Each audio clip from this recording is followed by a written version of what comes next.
The presidency has said the international police, Interpol, has issued fresh warrants for the arrests of the embattled former chairman of the defunct Presidential Task Force on Pension Reforms, Mr. Abdurrashid Maina. The senior special assistant to the president on media and publicity, Garba Shehu, said that the Interpol has also put Maina on their wanted list for his rearrest.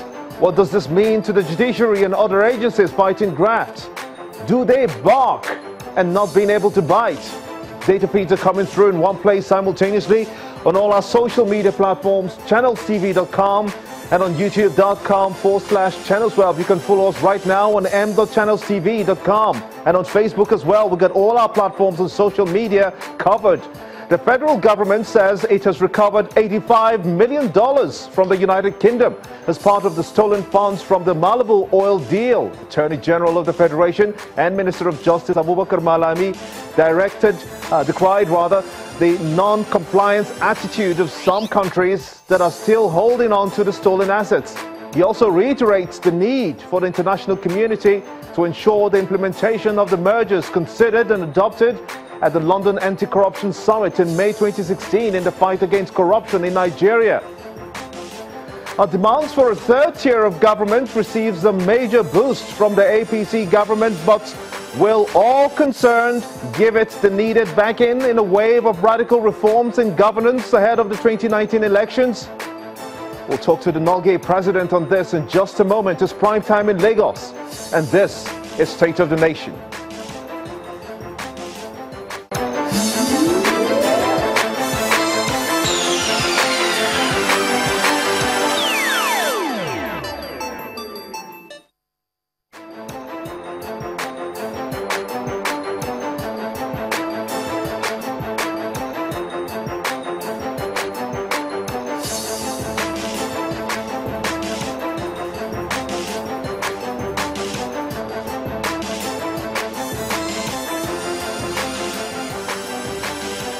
Welcome everyone in Nigeria and the rest of the world. I am Gimba Omar and this is State of the Nation. Right behind me, data feeds are still coming through in one place simultaneously on all our social media platforms. Be part of the show. Tweet at Gimba Omar CTV and use the hashtag State of the Nation to air your thoughts.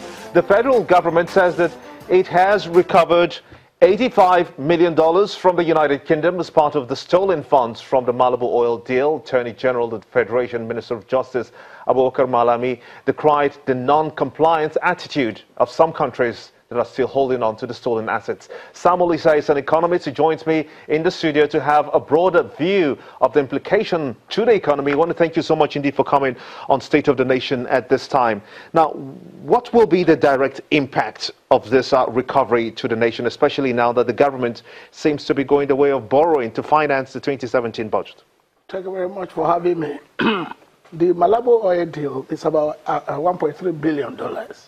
It's a huge amount of money. And when you put that in the Nigerian budget, you know what it means when you translate that to Naira.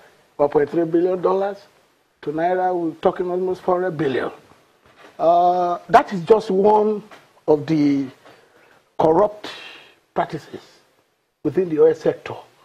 The deal started in 1998 when General Abacha allowed Nigerian investors to participate in the oil upstream sector of the Nigerian petroleum sector.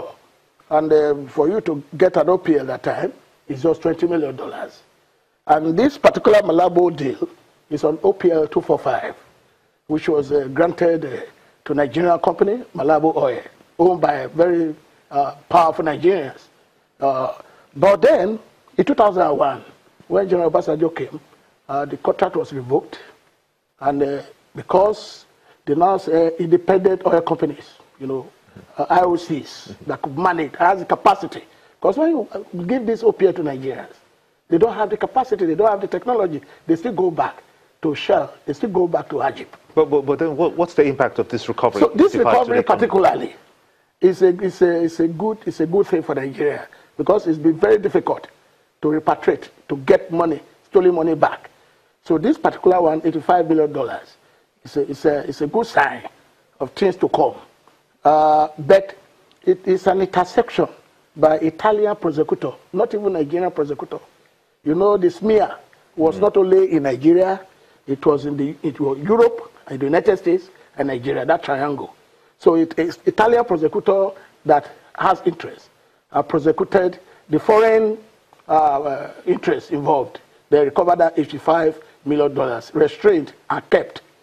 So in 2015, the Nigerian company, when this government just came in, attempted to claim it. But the Justice Edis of Southwark Crown Court refused to surrender the money to the Nigerian company.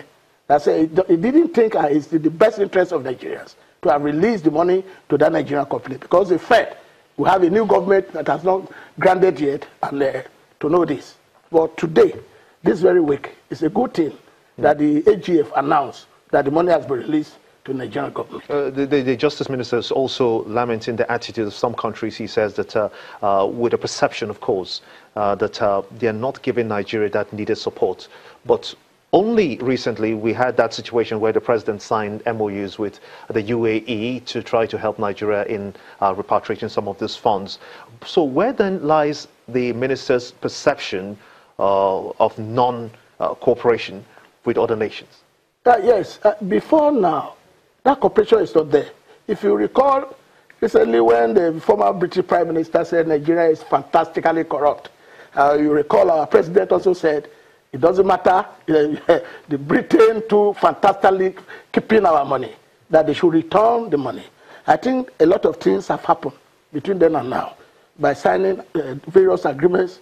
And again, there is a global forum for asset recovery coming up in December in the United States. All these issues will be tabled and discussed. The present government has done a lot in going ahead to sign agreements, bilateral agreements, and multilateral agreements with various countries where Nigerian monies are kept, including Switzerland. Don't forget, Switzerland has refunded part of Abacha family loan. And again, they are about to refund over $300 million. I think these are good things. $321 million. $321, yes, $million. These are good things to come.